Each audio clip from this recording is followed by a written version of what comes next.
السلام علیکم ورحمۃ اللہ وبرکاتہ۔ غزوہ احد 3 ہجری میں ہوا۔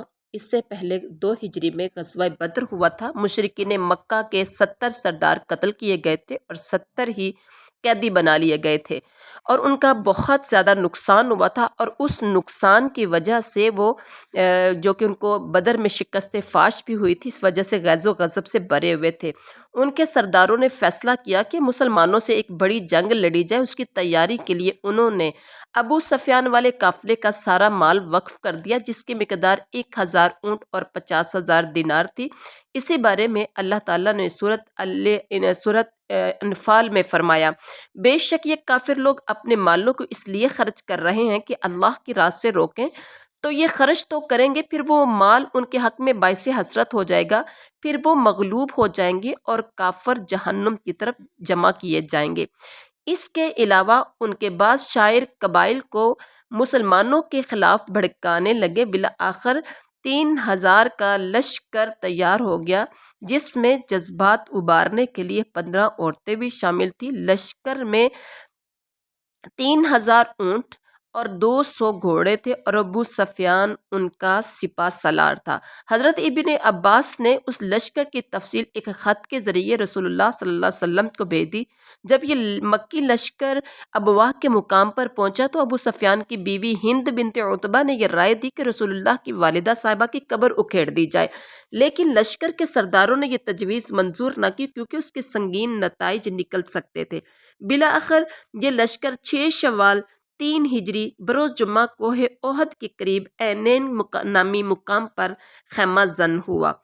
رسول اللہ صلی اللہ علیہ وسلم نے مناسب حکمت عملی کے لیے مجلس شورا مدینہ کے اندر منعقد کی، اور آپ صلی اللہ علیہ وسلم نے انہیں اپنا ایک خواب بتایا، اور آپ صلی اللہ علیہ وسلم نے فرمایا، میں نے خواب میں ایک بھلی چیز دیکھی۔ میں نے دیکھا کچھ گائے ذبح کی جا رہی ہیں، اور میں نے یہ بھی دیکھا کہ میری تلوار پر کچھ شکستگی ہے، اور میں نے یہ بھی دیکھا کہ میں نے اپنا ہاتھ ایک محفوظ زرہ میں داخل کیا ہے۔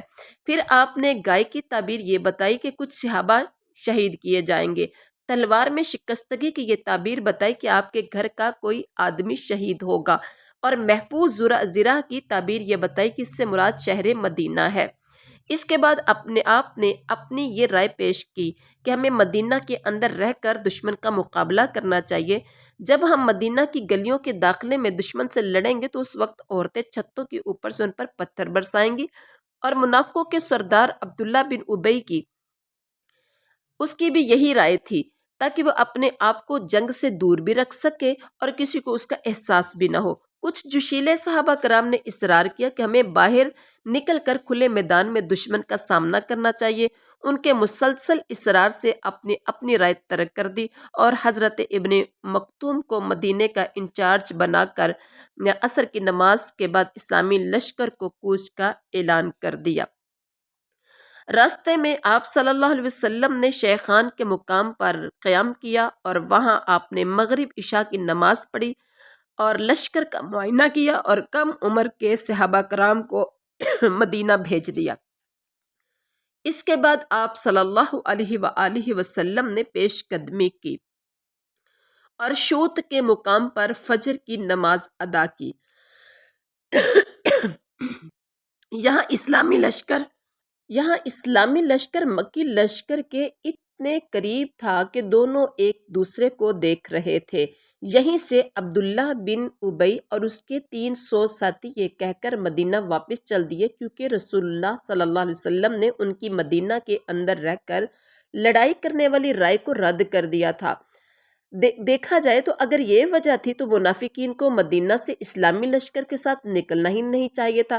دراصل مدینہ میں عبداللہ بن ابی مسلمانوں میں پست ہمتی اور انتشار پیدا کرنا چاہتا تھا، اور منافقین کی اس حرکت کا اثر جو تھا وہ بنو حارثہ اور بنو سلمہ پر ہوا۔ انہوں نے بھی مدینے واپسی کے لیے سوچا، لیکن ارادہ کیا کہ ہمت ہار دے، اور اللہ تعالیٰ ان کا مددگار تھا، اور اس کے متعلق اللہ تعالیٰ نے فرمایا پر بھروسہ کرنا چاہیے۔ بعد میں بنو سلمہ اور بنو حارثہ فخر سے کہا کرتے تھے، اللہ تعالیٰ خاص طور پر ہمارا مددگار اور سرپرست ہے۔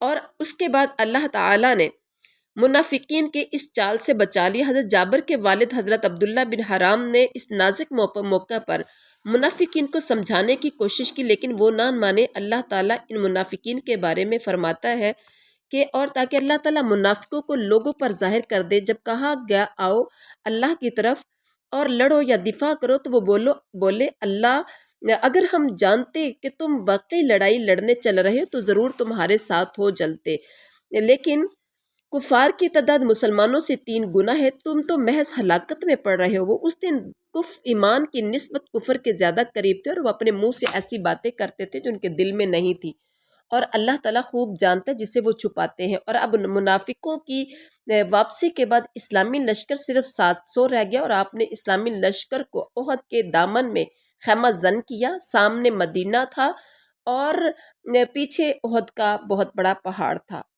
رسول اللہ صلی اللہ علیہ وسلم نے جنگی نقطہ نظر سے اسلامی لشکر کی ترتیب و تنظیم نہایت دور اندیشی سے کی، جس کی بڑے سے بڑے سپہ سالار بھی داد دیے بغیر نہیں رہ سکتے تھے۔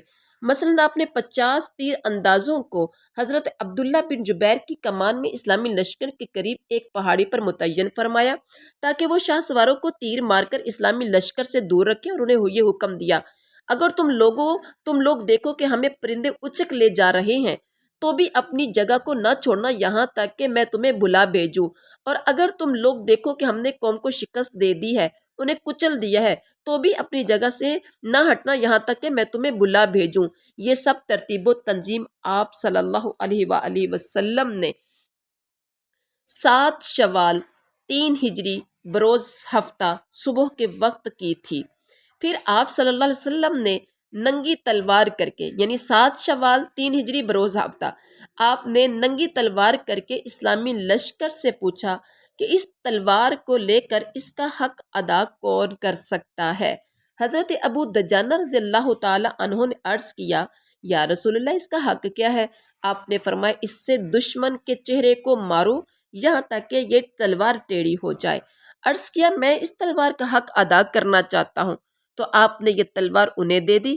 اس طرح پورے لشکر میں شجاعت کی روح پھونک دی۔ حضرت ابو دجانہ نے جنگ کے دوران اس تلوار سے بہت سے دشمنوں کا کام تمام کیا۔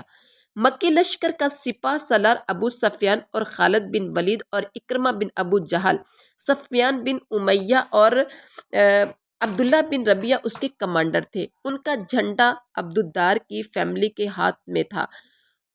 ابو سفیان نے اسلامی لشکر میں پھوٹ ڈالنے کے لیے انصار کو یہ پیغام بھیجا کہ تم ہمارے اور ہمارے چچیرے بھائی حضرت محمد صلی اللہ علیہ وسلم کے درمیان سے ہٹ جاؤ تو ہم تمہیں تکلیف نہیں دیں گے۔ انصار نے اسے بہت کڑوا جواب بھیجا۔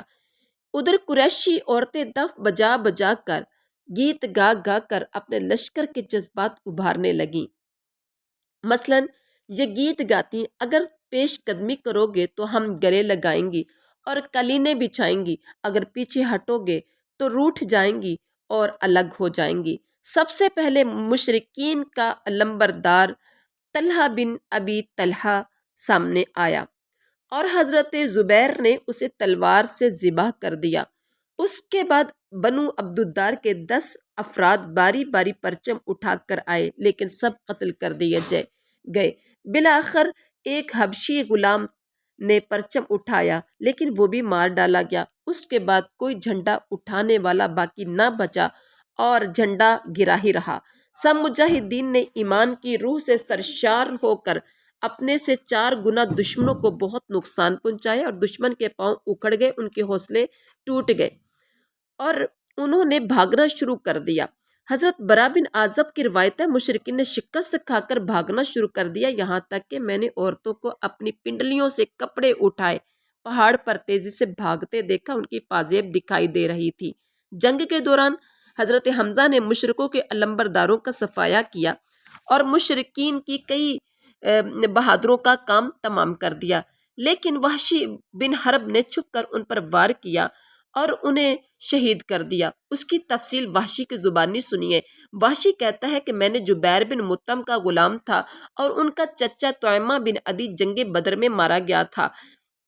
جبیر بن مطعم نے مجھے کہا کہ اگر تم